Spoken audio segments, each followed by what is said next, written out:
mīlestība pret zemi, tā man tiešām ir ļoti, ļoti dziļa jau no bērnības. Kad es atgriezos no Sibīrijas kā mazs bērns, es jau ļoti, ļoti mīlēju Latviju. Tādēļ, ka, protams, Sibīrijā par to vien tika runāts, kad mēs būsim Latvijā. Jā, un es jutos ārkārtīgi laimīgi, ka es esmu atpakaļ Latvijā. Kaut kā man bija tikai 4 gadi, bet es savu dzīvi atceros no tā brīža, kad es izkāpu uz peronas lampas stacijā. Tad sākās man apzinātā dzīve. Tad bija vēl interesanti. Es nezinu, vai tam ir kāds sakars, bet es biju liela latviešu valodas patriota jau kopš 4 gadu vecuma. Tas ir mazliet komiski, ja?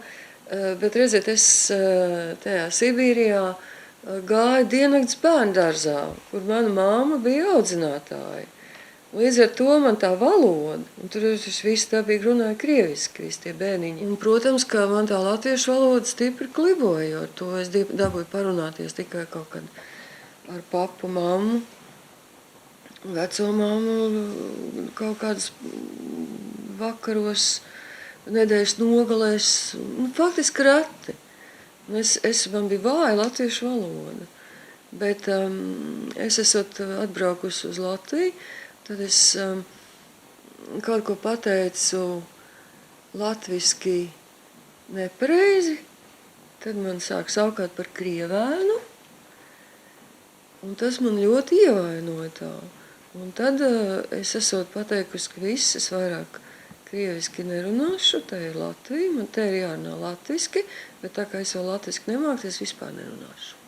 Un apmēram mēnesi es tiešām neesot runājusi.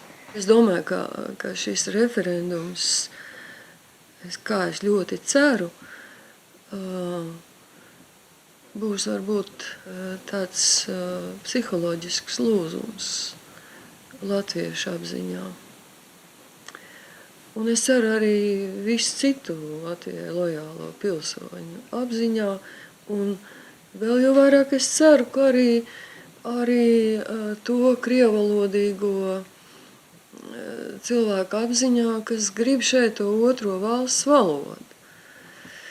Un ka tās diskusijas, ko ir izsaukusi šī iniciatīva, beidzot nopietnā saruna, kas ir sākusies ar latviešu tautu un krievu kopienu, ka tai vajadzētu tomēr nest kaut kādas pārmaiņas cilvēku apziņā.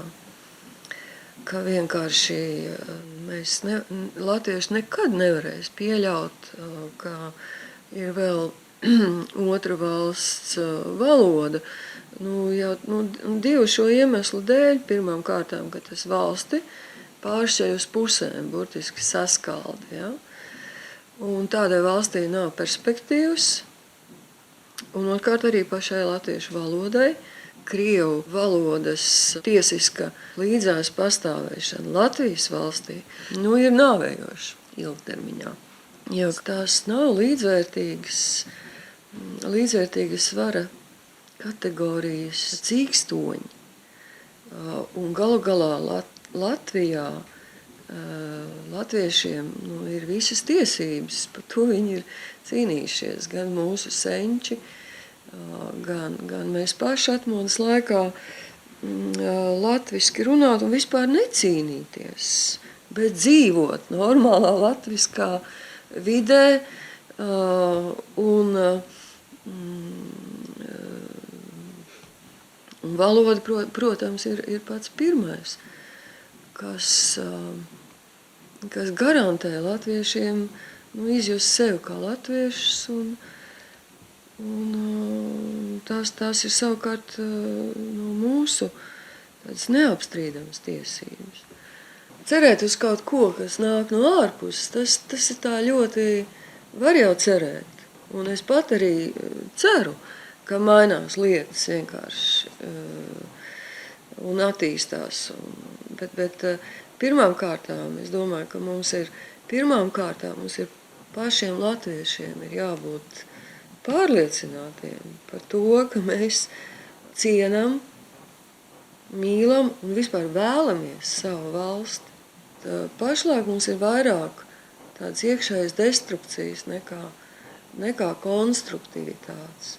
Un šo referendumu tagad, kad es jūtu, ka cilvēki patiešām ir gatavi iet, es domāju, ka tas ir konstruktīvi. Tā ir konstruktīva darbība. Un kā tā var krasi mainīt līdzinējo samērā to destruktīvo attieksmi pret valsti. Jo ir tā, ka viena konstruktīva darbība velk sev līdzi citas konstruktīvas darbības. Un tad lūk, šīs konstruktīvās darbības arī 19. februārī būtu jāturpina.